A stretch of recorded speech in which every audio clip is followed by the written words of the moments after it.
Hey everybody, this is Giancarlo Aulino reporting for the Game Plan and sportsboom.com, and I'm happy to be joined by my guest today, who is I guess you could call him a manager now, a manager of champions. Mm-hmm, He's the hmm one and only Aron Stevens. How you doing, Aaron? I'm lovely. How are you, Giancarlo? It's nice to see you again.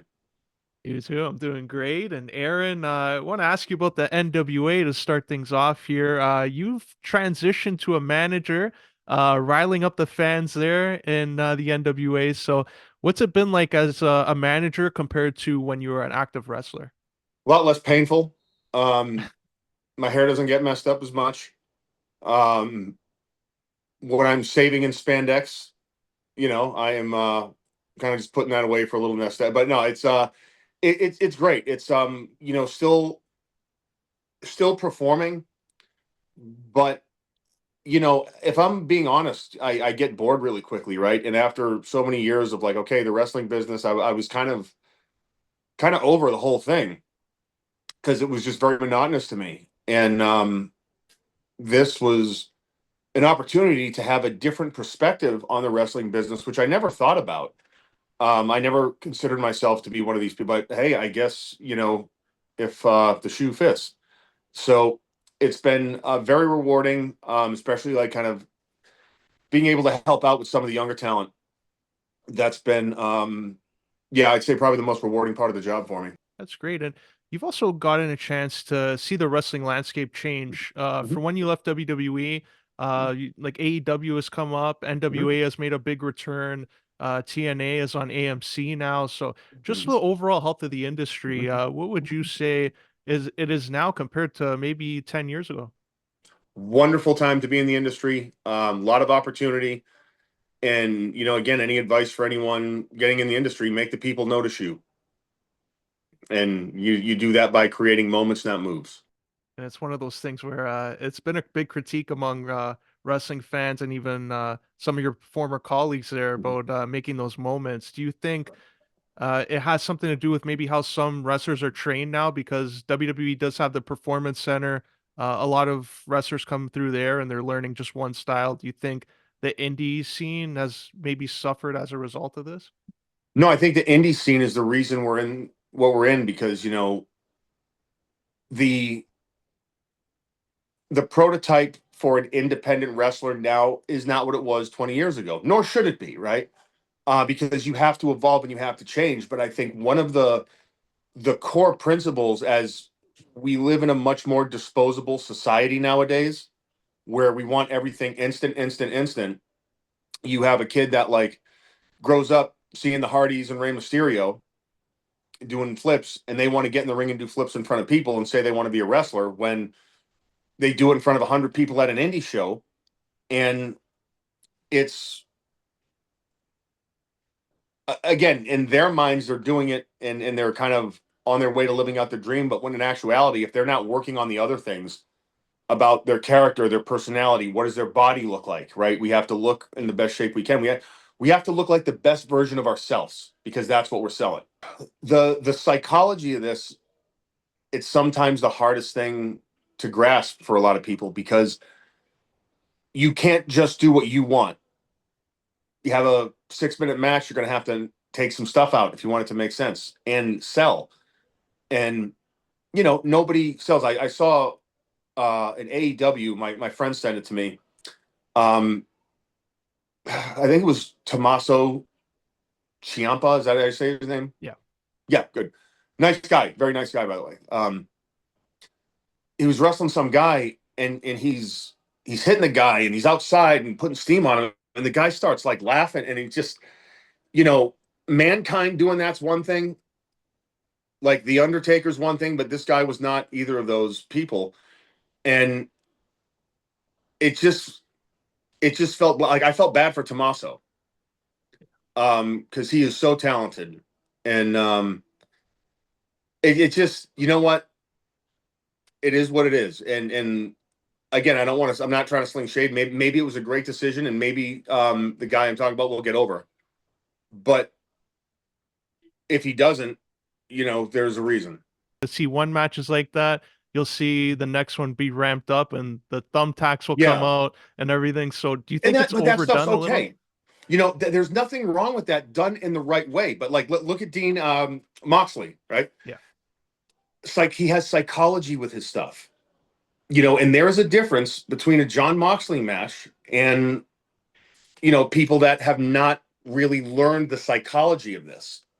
Um, which is, I shake my head. You have Billy Gunn backstage, Dean Malenko. I mean, why are you not asking them questions and saying, what do we have to do to get better? And that may be a generational thing, but hey, whatever.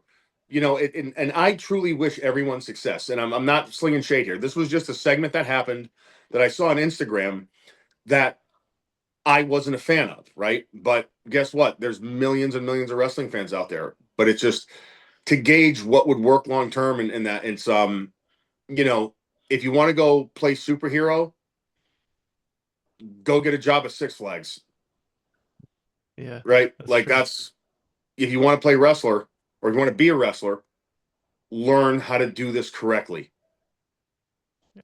Well said there. And Yeah. just even about learning it too. You spent some time there at Battle Arts. Mm-hmm. Anthony Corelli, Santino Marella, his academy there, and they've had a lot of stars come out of there and build themselves up and learn the craft. So, Mm-hmm. what's it been like for you to just step into that mentor and coaching role at Battle Arts?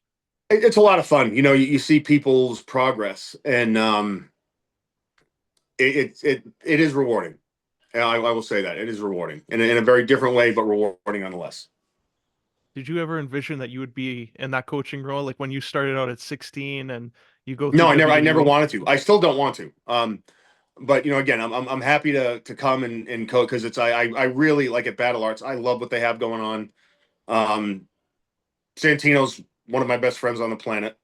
Um, and it's just good to come up here and passing it on is good. But even like with here or NWA, of course, there's I call them my three kids. Excuse me. Carson Drake and the Slime Balls. To where you know I I try to help everyone, right? But everyone, they're different.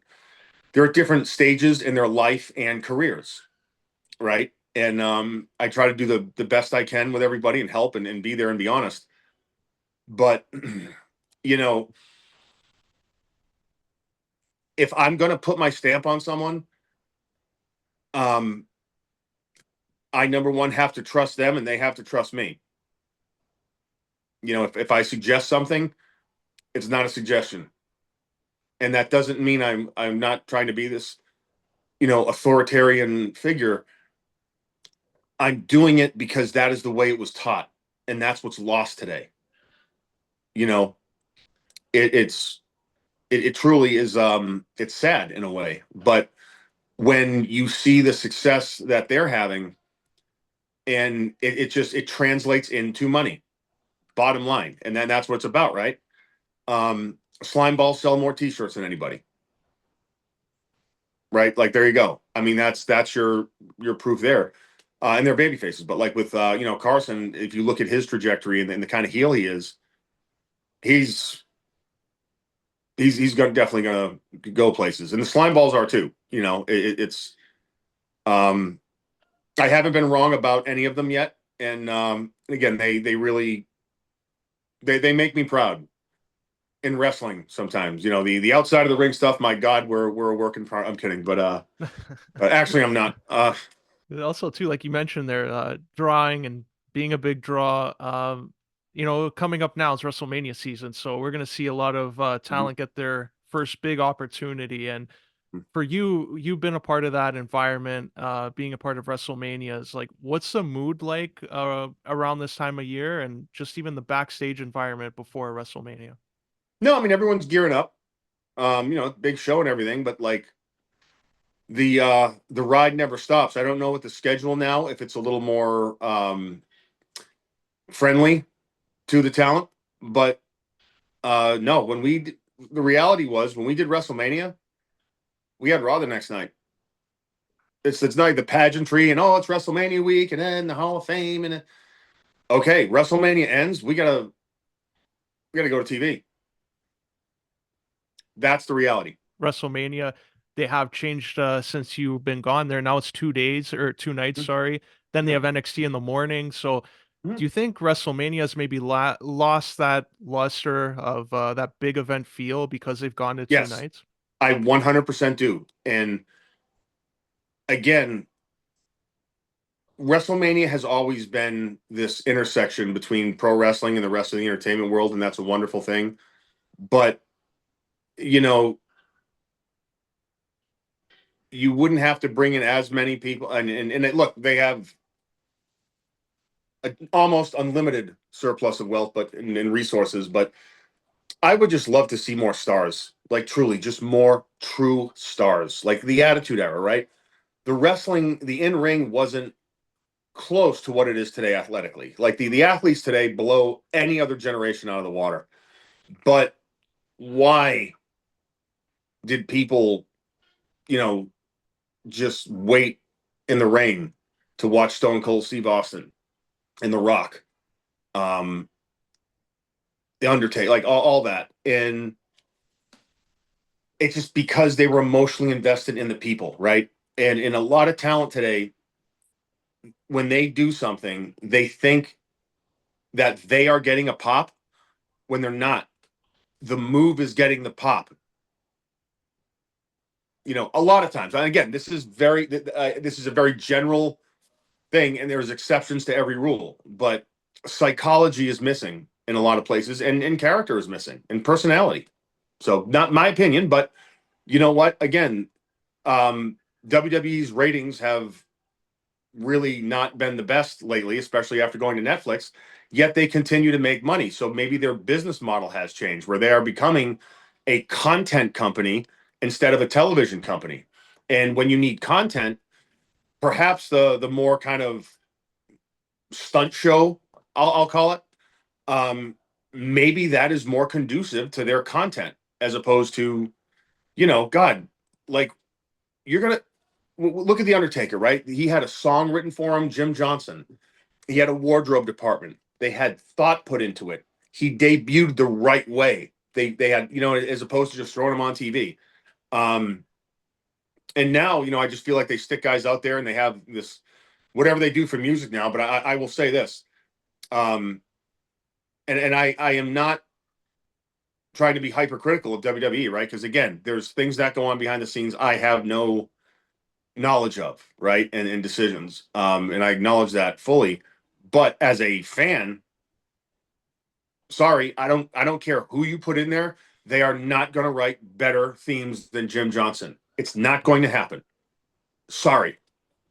Like you can try, but just not, like because their perspective. Jim Johnson said it best. He's like, we're not writing music, we're writing stories. Yeah.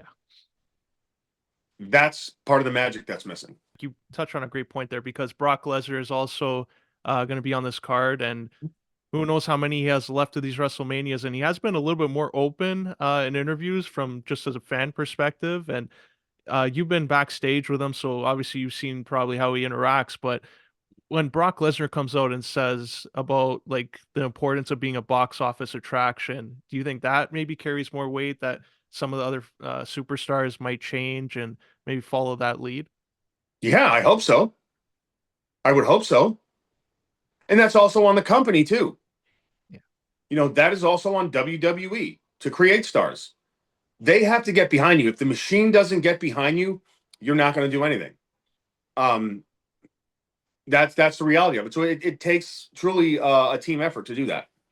And I just want to transition a little bit. A couple final questions, Mm-hmm. Aaron. Last time we spoke, uh, Cobra Kai was going on. Mm-hmm. It was before that finale, the last Mm-hmm. season. The last season ended last year, and you were right all along.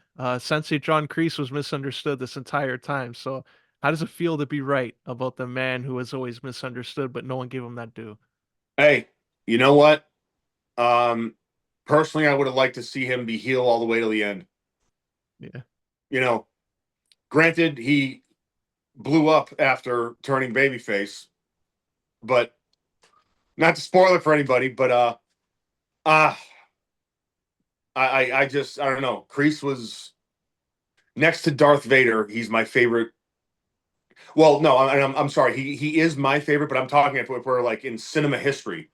You get Darth Vader, obviously, but you have the evil Sith Lord of the Galactic Empire, and then you have a disgruntled suburban karate instructor that just had high school kids beat the crap out of each other for no reason. And so that's hey, if I want a bad guy, that's who I'm going to.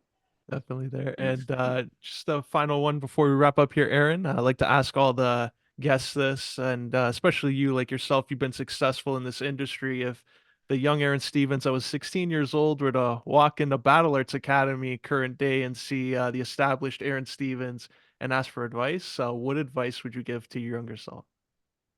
Do jujitsu. Kidding. You had me there. I'm Just like, okay.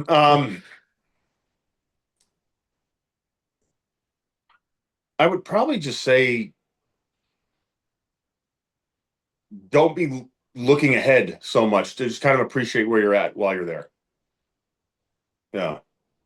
Yeah, something a lot of wrestlers maybe lose track of too, right? Hmm. Everybody's looking at the Yeah, end absolutely. goal, WWE, just Absolutely. follow the process. So that's great Mhm. advice there. And Thank you. before we wrap up and let you go, Aaron, how can our listeners and followers and viewers here follow you on social media and stay up to date with everything you're doing?